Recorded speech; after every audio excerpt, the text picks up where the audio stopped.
Hello everyone, এটা হলো আমার ফার্স্ট আইবুড়ো ভাত আমার কাকিমুনির বাড়িতে।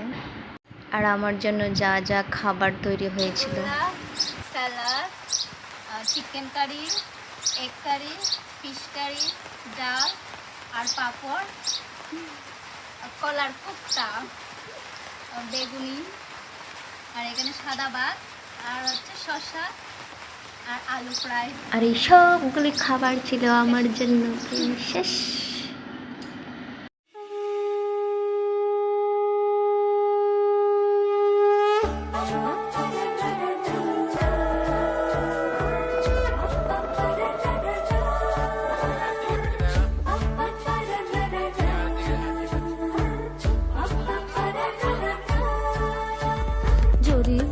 বেনারসি শাড়ি, কাজল পরা চোখের গহনালো, রাত পোহালে পর হবে ঘর বাড়ি।